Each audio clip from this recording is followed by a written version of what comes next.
Our last speaker of this session is Neil McIntyre from the University of Queensland. He'll talk about water stewardship in the mining and gas sectors. So, Neil.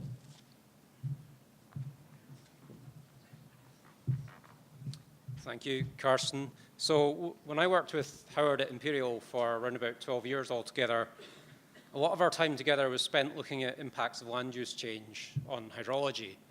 And the kind of problems we were looking at were quite subtle, like what if you reduced the number of sheep on this field, what would it do?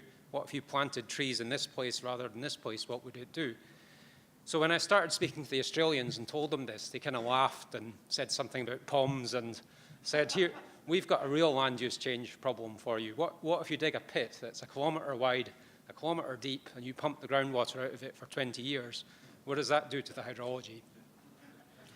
So I went to Australia and have been leading this Centre for Water in the Minerals Industry, and what I'm going to do now is just give a sector-specific view on hydrological progress over the last 40 years and the next 40 years.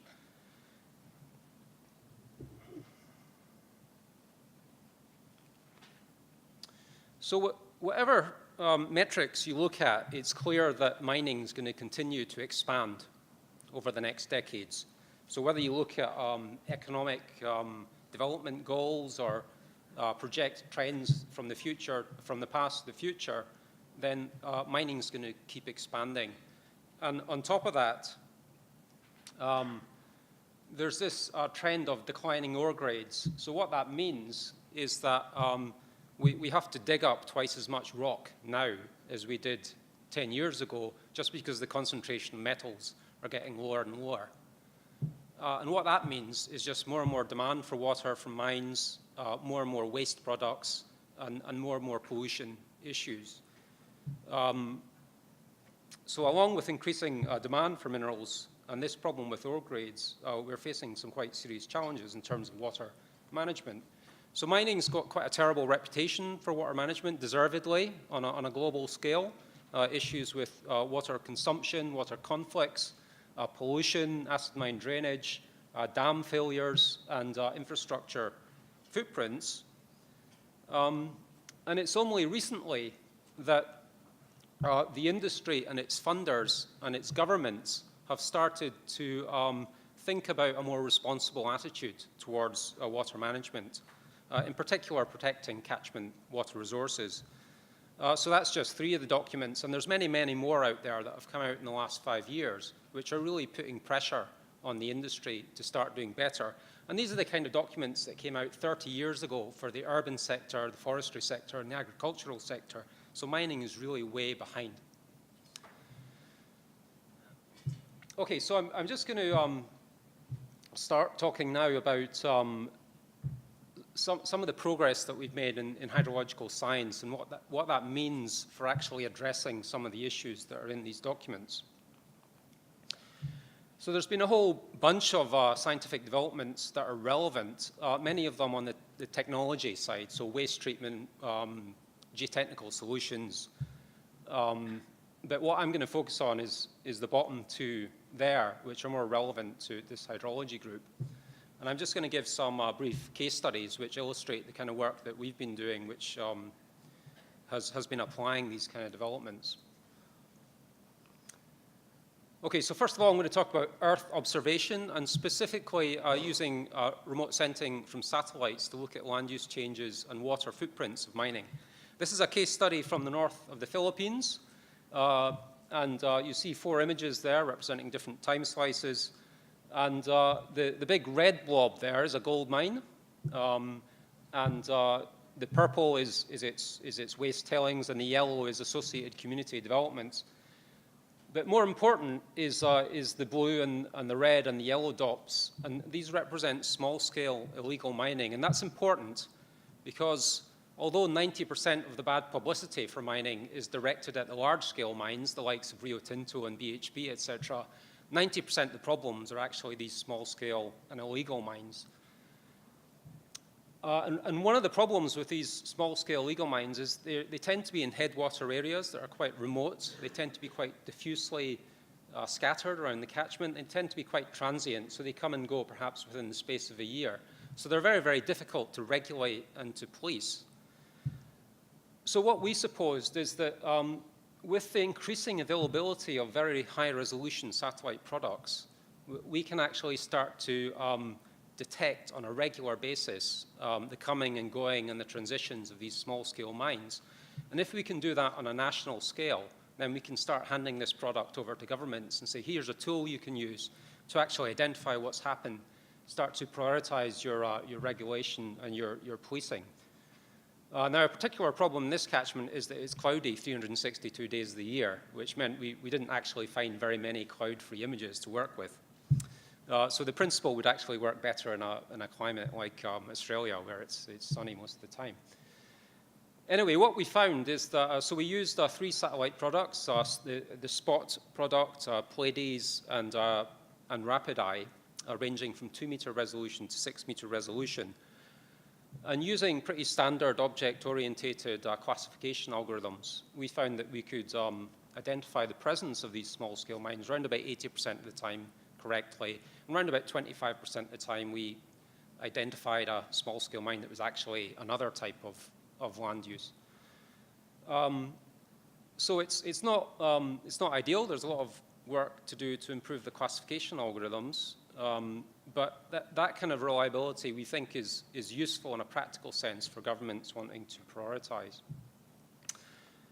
We then looked at water quality. So sediments is a big issue. One of the big impacts from these types of mines is a lot of sediment generation and erosion. So we thought, well, if we can actually identify spatial changes in sediments, that's another tool we can use to actually identify the locations of these mines. Now, detecting sediments from satellites is a very well-established subject, but not in very small rivers that are 6 meters or less in width. So we started applying some of these very high-resolution products, and what you find is you get a very quite a good relationship up to about 1,000 milligrams per liter of sediments. But actually, the sediment concentrations generated by some of these mines are up to about 20,000. So while it's helpful detecting these changes in the low range, there's still quite a lot of work to do to actually detect the differences between different types of sediment sources.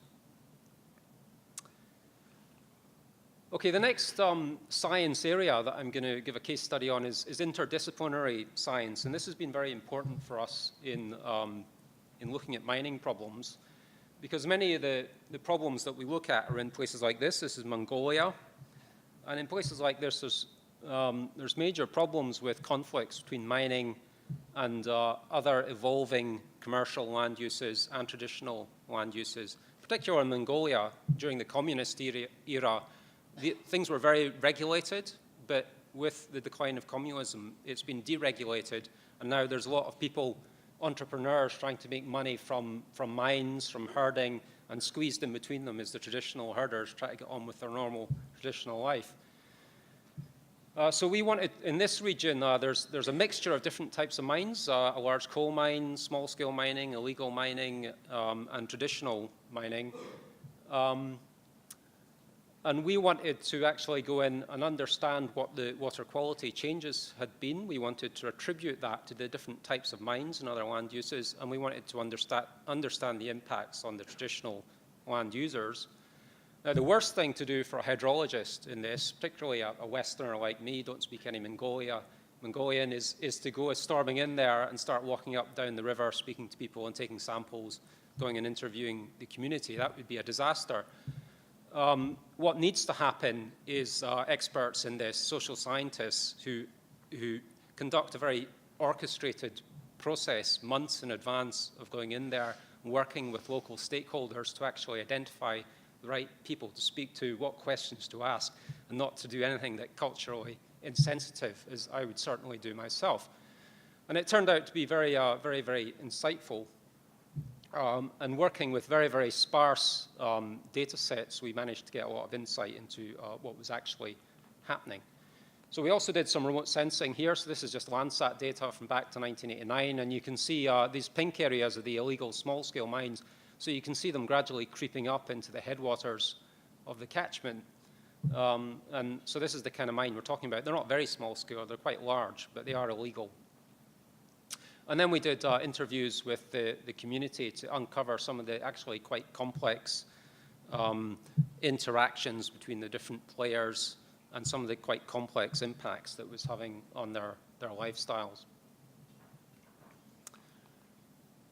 Okay, the third area where progress in hydrological science has helped us a lot is integrated modeling. So this is a case study from Chile. This is the Aconcagua catchment. And this is a very interesting catchment. It's got two very large mines up here. One of them's outside the catchment, but it does import water from the catchment. And then you've got a series of hydropower plants on the river, and then you've got major agricultural centers and abstractions for urban areas. Now, it's interesting because it's very sensitive to climate change. So all the water supply in this catchment is snow and glacier melt, almost all of it. The mines are very susceptible to changes in the flow regime. And one thing about mines is that there's a lot of interesting things about mines in terms of the hydroeconomics, and you can read about that in Juan's paper here. One of the interesting things that there's a lot of capital sunk into mines. And what that means is that in order to turn around a profit, they can't afford to have any interruptions in productivity at all. That's their whole business case. So they can't afford to have interruptions in water supply. So what they do is things like they buy up all the water rights that they might only need to use once every 20 years because they need that certainty. So what we're interested in here is using hydroeconomic models to say, well, what is the opportunity cost of that? You know, if things were a bit more flexible, if they could give up these rights when they didn't need them, what would be the economic benefits to the whole region? And if we can actually quantify that, it'll start putting some pressure on the mining companies to actually seriously address some of these water stewardship goals that are being set for them. Now, what we have to do to address this is integrated modeling. So we have to do some climate modeling because the climate data are terrible around here. So we have to do some merging of satellite products with precipitation gauges. We build a hydrological model, and then we integrate that with the engineering system, which is quite complex for the mines. And then we couple that with an economic model to produce a hydroeconomic model. So they've been around. People have been using these for 15 years at least, very well established in other sectors, but not in mining. This is the first, will be the first published application.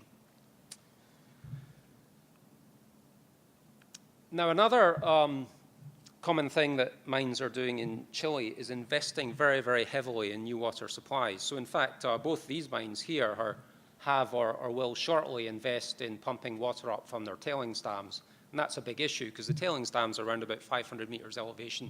The mines are around about 3,500 meters elevation.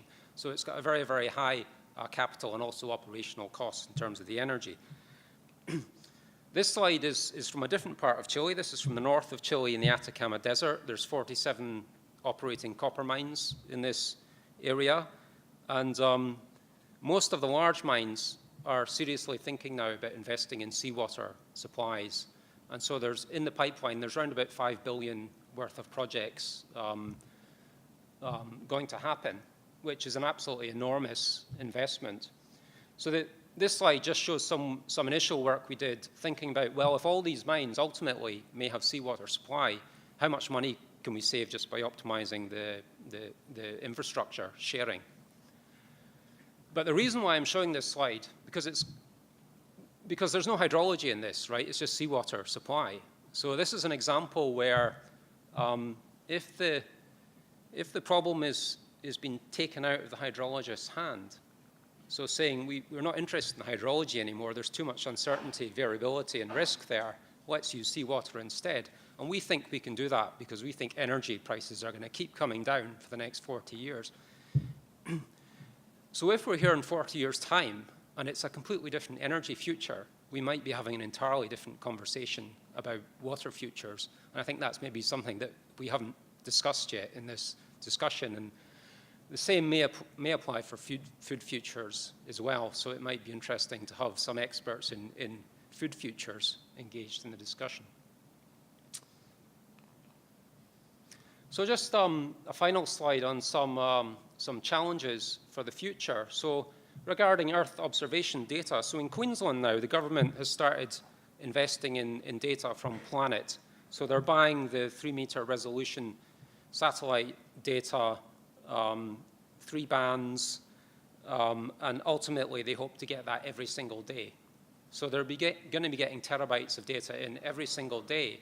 And what they want to use it for is identifying things like illegal land use, so things like marijuana farms or deforestation. And the problem that they're facing then is to take a massive daily data set and run some algorithms which are going to pick out these potentially quite small land use changes. So with the kind of problem I was talking about, the application small-scale mines, that's if that works, then that's going to be a major challenge in the future, actually, how to pick out these changes on a national scale. Integrated system modeling, well, a big issue with mines is headwaters. So mines can make a very good case for their economic value in terms of consumption of water. And it's very appealing to politicians to see, well, if I allow this mine, it's going to give me 100 times as much value as agriculture in terms of in terms of revenues, taxes, etc.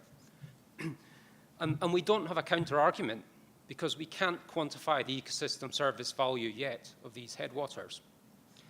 Until we can actually come up with a justifiable figure, we just don't have an argument against that development.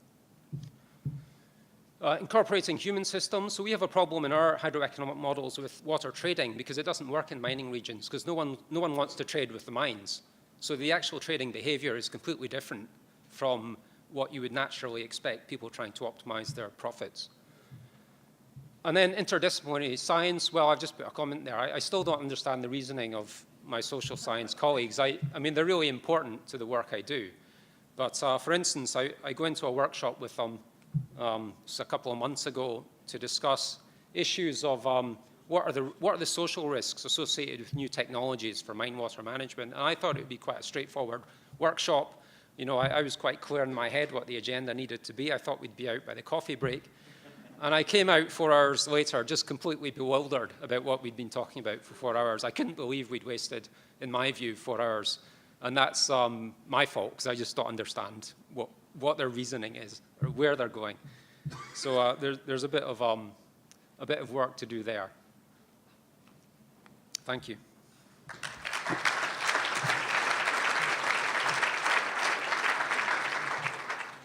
Time for a couple of questions.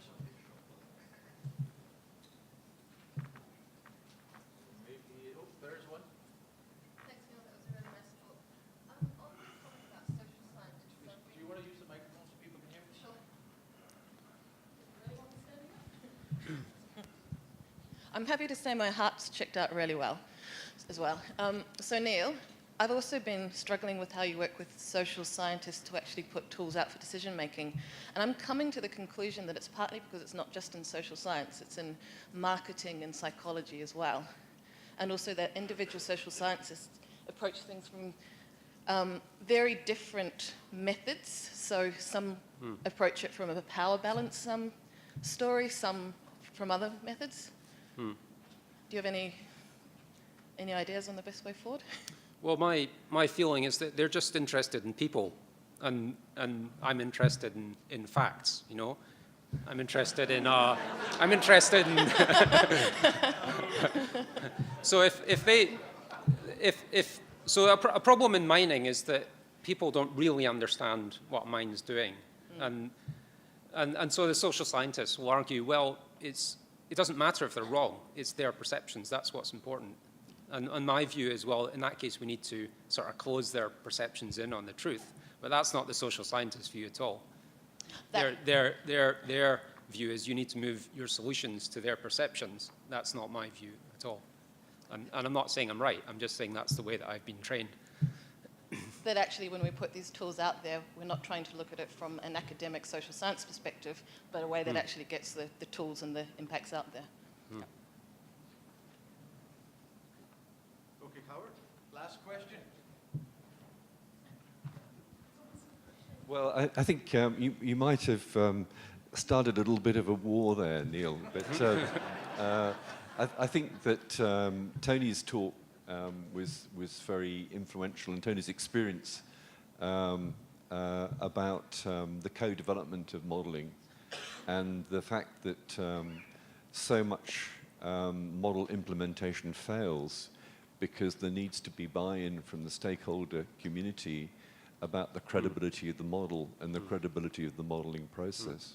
So I think the social science skill set is essential to actually building the confidence in the models so that they can be used to persuade people, well, to allow people to explore alternative solutions. And unless you have that credibility, you're really wasting your time. Yes, yes. All right. Well, please join me in thanking all four speakers for their presentations.